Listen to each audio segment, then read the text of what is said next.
Hello everyone, आप सबका वांगशान bubble में फिर से एक बार बहुत बहुत बहुत स्वागत है।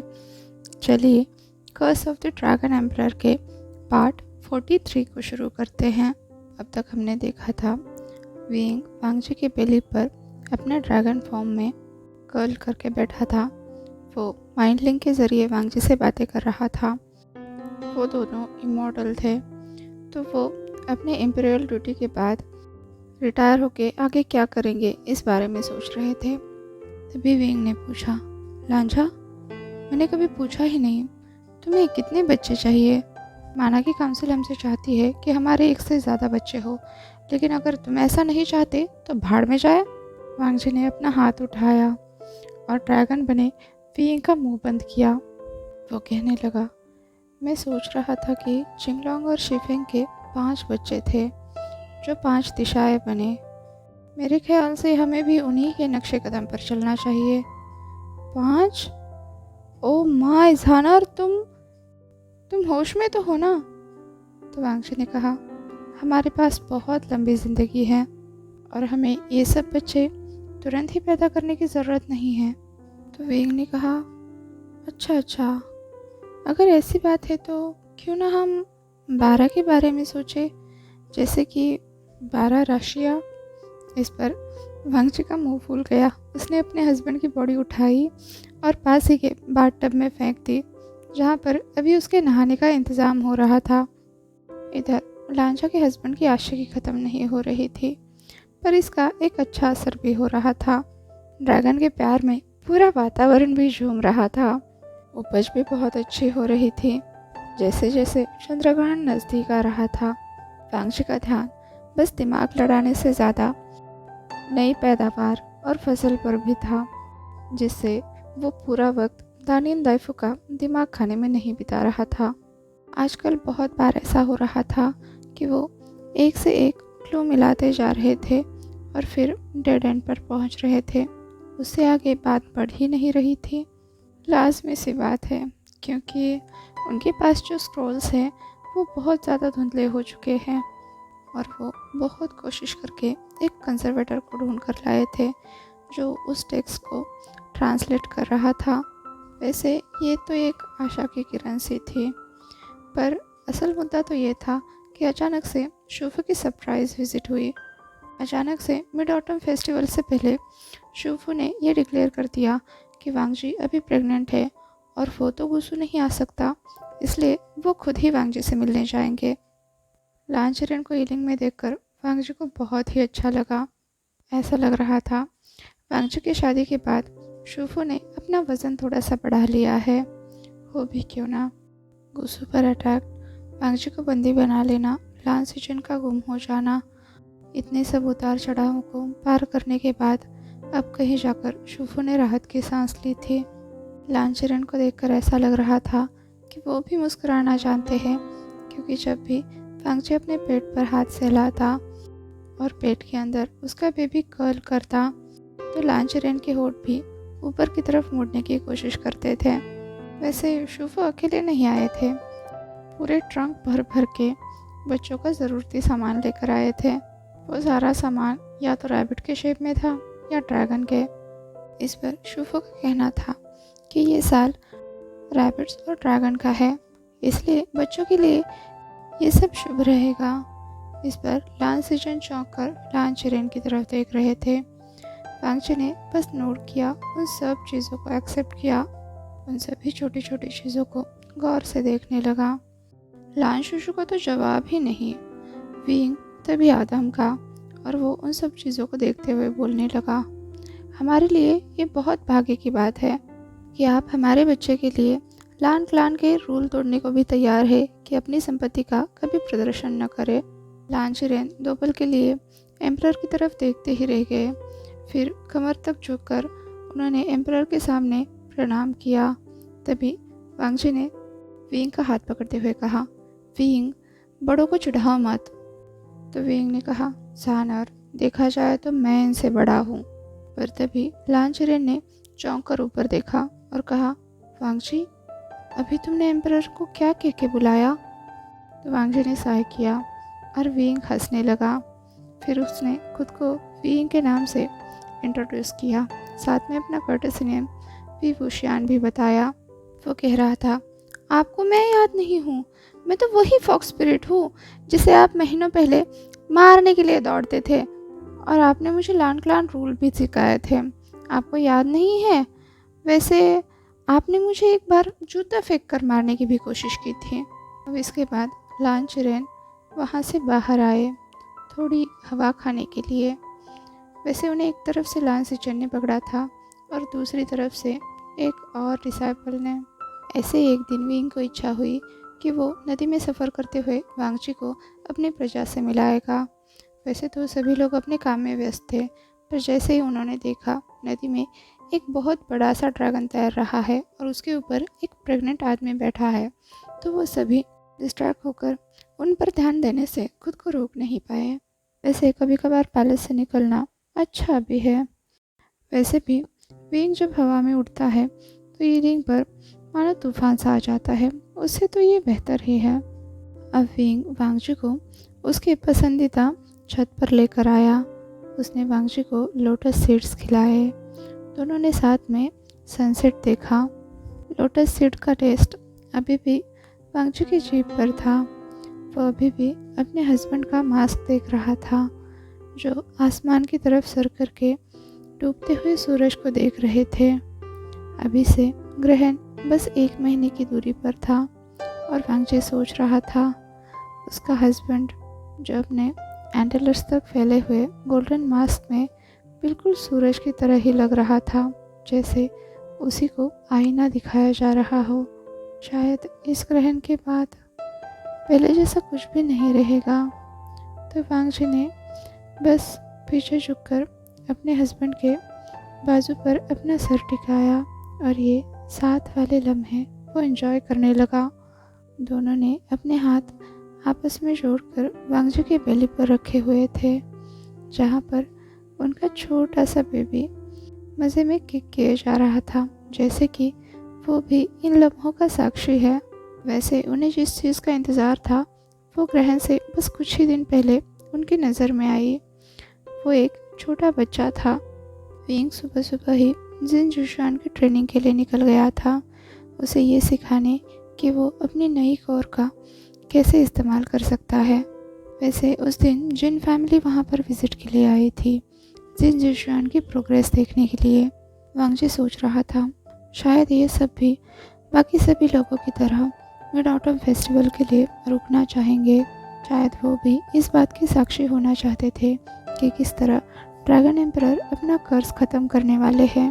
वैसे आजकल जिन जियाओ की कुछ दिनों के लिए छुट्टी कर दी गई थी ताकि वो अपने भाई की जगह पर लानलिंग जिनसेट का काम संभाल सके, क्योंकि इन दिनों जिन फुरेन ने हीलिंग में ही अपना डेरा जमाने का सोचा था।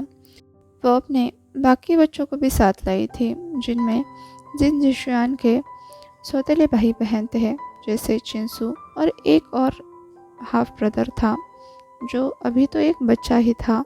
जिशुआन कहता रहता था कि उसका सबसे छोटा भाई विंग का बहुत बड़ा फ़ैन है, खासकर उसकी फॉक्स स्पिरिट का। कहते हुए विंग हंस दिया। इस वक्त वांगजी और विंग अपने कमरे में थे। विंग की बातों पर वांगजी भी मुस्कुरा दिया और अपना एम्परर को इम्पीरियल रोब्स पहनाने का काम जारी रखते हुए उसकी बातें आगे सुनने लगा। विंग ने कहा, पता है जिन जिशुआन मुझसे कह रहा था कि वो बच्चा कहता है कि वो भी हॉली गगा की तरह डेथ फ्लूट बजाना चाहता है, और वो यहाँ पर आकर यीलिंग के अच्छी जगह है बाज़ार देखने की बजाय ब्यूरियल माउंट्स गया है, ये देखने के लिए कि वो भी मुर्दों को ज़िंदा कर सकता है या नहीं। वैसे जिन फुरेन तो मना कर रही थी, पर मैंने जिन जिशुआन से कह दिया कि मैं उसके छोटे भाई से ज़रूर मिलना चाहूँगा।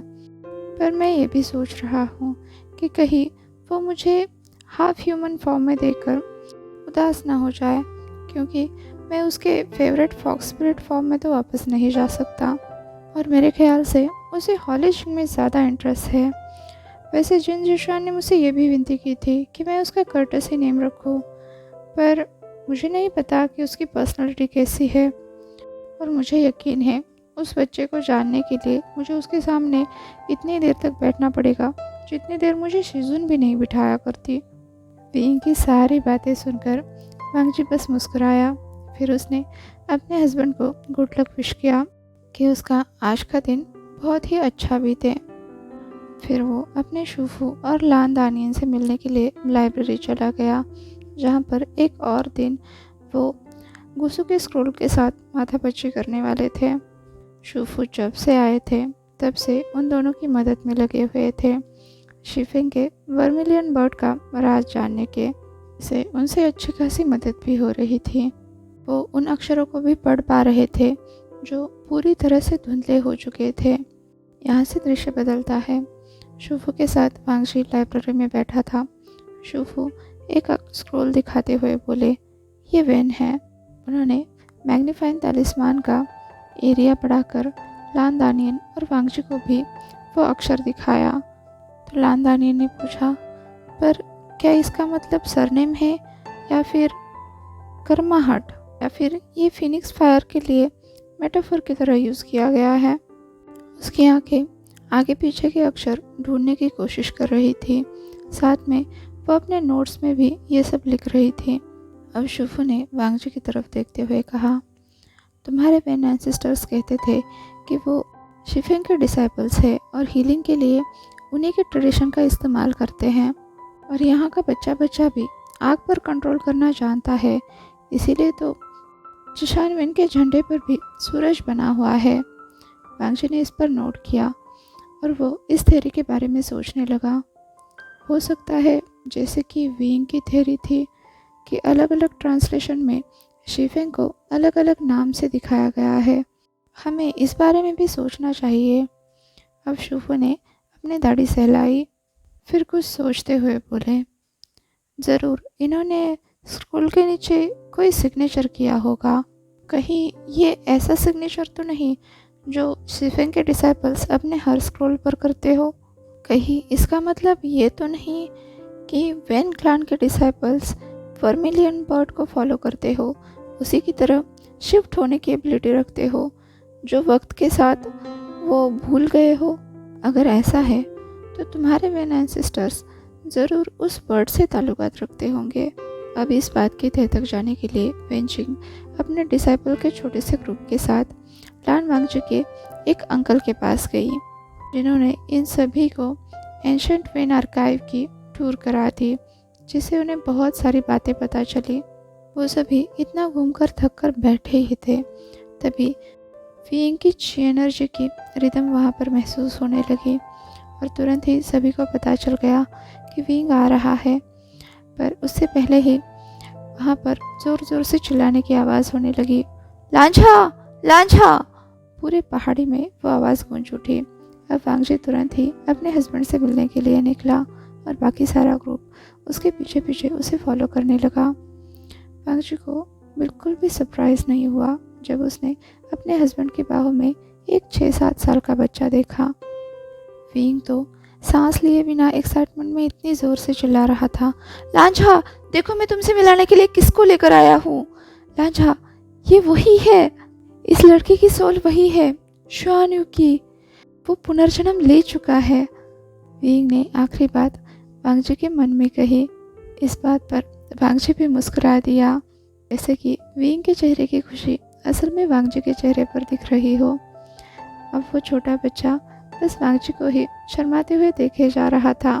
तभी वांगजी ने देखा वुशियान के पीछे से लो चिंगयांग के साथ चिंसू भी आ रही है, जिसे वांगजी जानता नहीं था।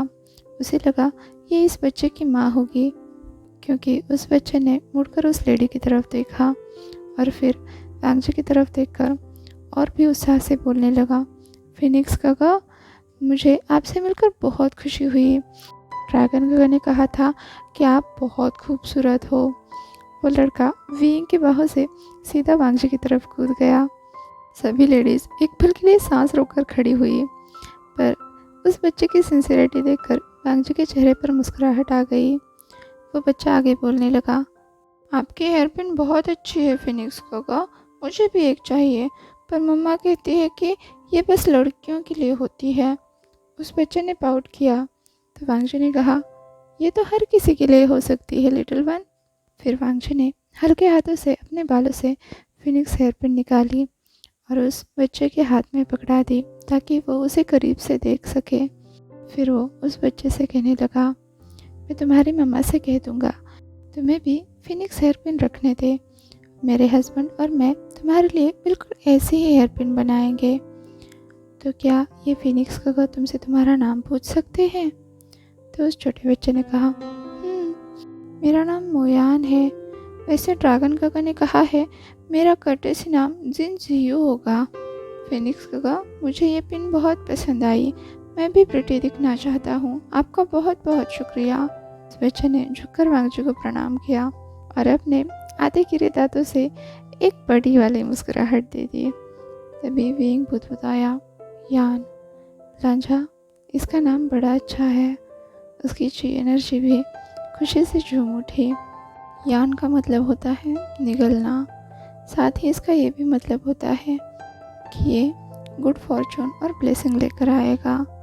अब वांगशी ने गहरी सांस लेकर हमें सिर हिलाया और फिर विंग की तारीफ की कि उसने मोयान के लिए बहुत अच्छा कर्टेसी नाम सोचा।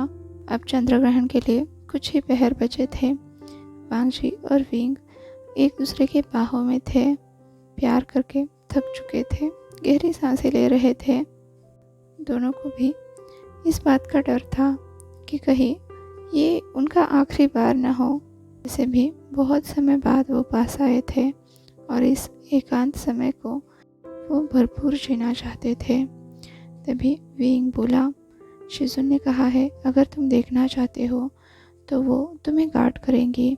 साथ में वेनिंग और लान दानिन भी होंगे ताकि अगर तुम्हें कोई तकलीफ़ हो तो वो तुम्हारा ख्याल रख सके। वांगजी अपने हस्बैंड के मास्क पर हाथ फिरा रहा था, ये आशा करते हुए कि काश ये आखिरी बार हो जब उसके हस्बैंड को ये मास्क पहनना पड़े। फिर वांगजी ने विंग का हाथ अपने हाथ में लिया, अपनी उंगलियां उसकी उंगलियों में फंसाते हुए कहा, मैं केव्स में रहूँगा मेडिटेशन करते हुए। वैसे वांगजी वेंचिंग और लान दानिन के साथ बहुत बहस कर चुका था कि वो अपने आप को ऐसे खड़ा नहीं रख पाएगा जब वो अपनी आंखों के सामने अपने हस्बैंड के मेरिडियन को टूटकर चूर होते हुए देखेगा ताकि उसका कर्ज वहाँ से बाहर निकल सके। इससे तो बेहतर है कि वो केव में बैठा अपने हस्बैंड का इंतज़ार करे, खुद कल्टीवेशन पर ध्यान दे ताकि जब भी उसके हस्बैंड को ज़रूरत हो वो उसे अपनी एनर्जी दे सके और साथ ही अपने बच्चे को भी प्रोटेक्ट कर सके। आगे चाहे जो कुछ भी हो, पर विंग बहुत थक जाएगा, उसे आराम करने की ज़रूरत होगी, उसे एनर्जी की ज़रूरत होगी। और अगर उनकी कोशिश नाकाम हुई तो वांगजी पूरी तरह से तैयार होना चाहिए अपने हस्बैंड को वापस से स्टेटस में भेजने के लिए। इसे भी केव वाटर में कॉन्सेंट्रेटेड ची एनर्जी है जिससे वांगजी का मेडिटेशन बहुत अच्छा जाएगा। उसका विंग के साथ मेंटल कनेक्शन भी अच्छा बना रहेगा। तो इससे एक साथ दो काम होंगे, वांगजी की फिजिकल बॉडी भी सुरक्षित रहेगी और वो विंग के साथ भी कनेक्शन बना कर रखेगा।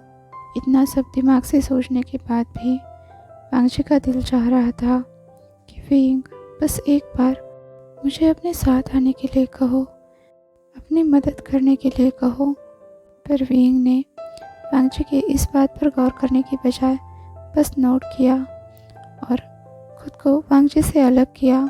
उसका निर्णय मानते हुए कितनी आसानी से वो वांगजी से दूर हो गया। विंग ने कहा, बहुत अच्छे मेरे चांद, मैं तुम्हें जल्द ही मिलूँगा और हाँ, मेरे लिटिल डैडी से भी। फिर विंग ने आखिरी बार वांगजी के पेट पर हाथ घुमाया, अपने बेटे की ची एनर्जी महसूस की इससे पहले कि वो वहाँ से बाहर चला जाए। विंग के जाने के बाद वांगजी को संभलने के लिए थोड़ा वक्त लगा।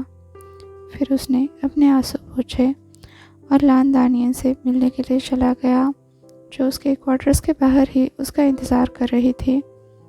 अभी यहाँ पर बस लान दानियन, लान सिचेन और शुफू आए थे जो वांगजी को केव्स में ले जाने वाले थे। बाकी सभी लोग तो विंग के साथ बिजी थे। अब विंग ने उसी लोटस लेक के फ्लोटिंग प्लेटफॉर्म को चुना था अपना कर्स ब्रेक करने के लिए, जहाँ पर वो फ्लोट करते हुए ही खुद से वो कर्स बाहर निकालेगा। ये वही जगह थी जहाँ पर स्प्रिंग में वांगजी और विंग की शादी हुई थी। ये जगह विंग ने सोच समझ कर ही चुनी थी। ये खुले आसमान के नीचे थी, जहाँ पर सूरज की रोशनी पूरी तरह से विंग के इस्तेमाल में आ सकती है। साथ ही लेक से रिफ्लेक्ट होने वाली लाइट भी विंग की यांग एनर्जी को बढ़ाकर यिन कर्स को ओवर पावर कर देगी। आज के लिए बस इतना ही। आपसे कल मिलती हूँ, तब तक के लिए अपना ख्याल रखें। वीडियो पसंद आया हो तो लाइक, शेयर और कमेंट कर दीजिए। और हाँ, अभी तक चैनल को सब्सक्राइब नहीं किया है तो सब्सक्राइब भी कर दीजिए। और वांगशान बबल में खुश रहिए। Thank you.